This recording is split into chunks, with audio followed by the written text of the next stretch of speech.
सर्दियों का मौसम जोर पकड़ चुका है। लोगों को ऐसे में ठंड लगती है। रोए खड़े हो जाते हैं, उंगलियां सुन्न हो जाती हैं, कान ठंडे पड़ जाते हैं। आखिर ये सब होता क्यों है?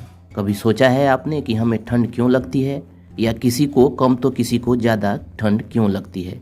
आइए आज के इस वीडियो में जानते हैं इसके पीछे के वैज्ञानिक कारण। हर इंसान के खान पान, रहन सहन और शरीर की आंतरिक क्षमता के अनुसार उसे ठंड लगती है। लेकिन ठंड लगने की शुरुआत सबसे पहले कहाँ महसूस होती है, क्या पता है आपको?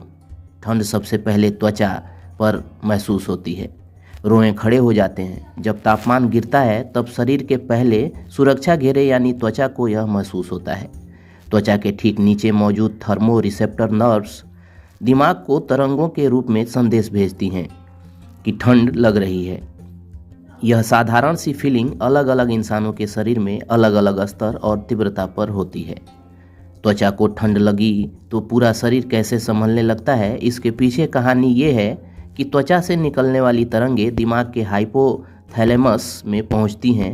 हाइपोथैलेमस ही शरीर के आंतरिक तापमान और पर्यावरण का संतुलन बनाता है। संतुलन बनाने की प्रक्रिया में रोए खड़े होते हैं क्योंकि उनके नीचे की मांसपेशियां सिकुड़ने लगती हैं। शरीर पर मौजूद बाल की परत आपको सर्दी से बचाने में मदद करती है।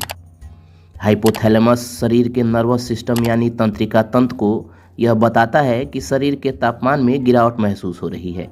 यह महत्वपूर्ण सूचना है क्योंकि हमारा शरीर तापमान के गिरने को बर्दाश्त नहीं कर सकता।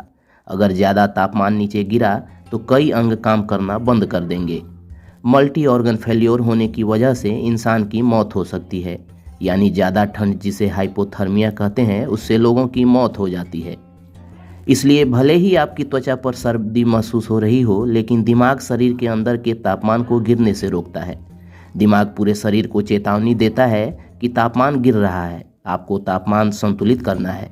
इसलिए सारे अंग मांसपेशियां अपने काम करने की गति को धीमा कर देती हैं। धीमी गति से काम कर रहे अंगों से ज़्यादा मेटाबॉलिक हीट पैदा होती है, जो अन्य स्थानों पर न जाकर अंग के आसपास के इलाके को गर्म रखती हैं। यहीं पर आपके शरीर में अचानक से कंपकपी होती है, या कई बार कई लहर में कंपकपी आती है। कंपकपी आने का मतलब है कि आपका शरीर बाहर के तापमान की तुलना में अंदर के तापमान को संतुलित कर रहा है। जब आप कांपना शुरू करते हैं या कांपते हैं तब आपकी खून की नसें सिकुड़ती हैं।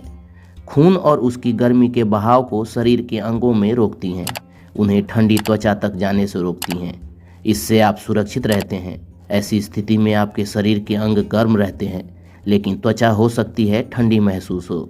लेकिन यह तरीका शरीर के तापमान को संतुलित बनाए रखने के लिए होता है।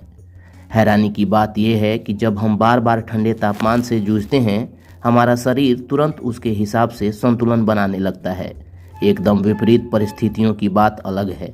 जैसे ही शरीर या बाहर का तापमान एक दूसरे के लिए अनुकूल होता है, हमें ठंड लगना बंद हो जाता है। ऐसे में आपके शरीर की वह गतिविधि बंद हो जाती है जिससे शरीर के अंदरूनी हिस्से का तापमान संतुलित हो रहा था।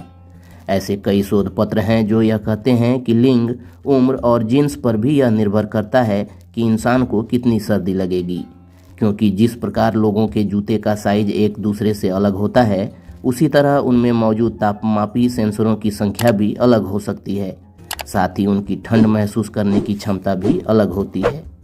चलिए दोस्तों, आज के इस वीडियो में इतना ही। मिलते हैं अगले वीडियो में। तब तक keep searching for knowledge and try to be a kind person.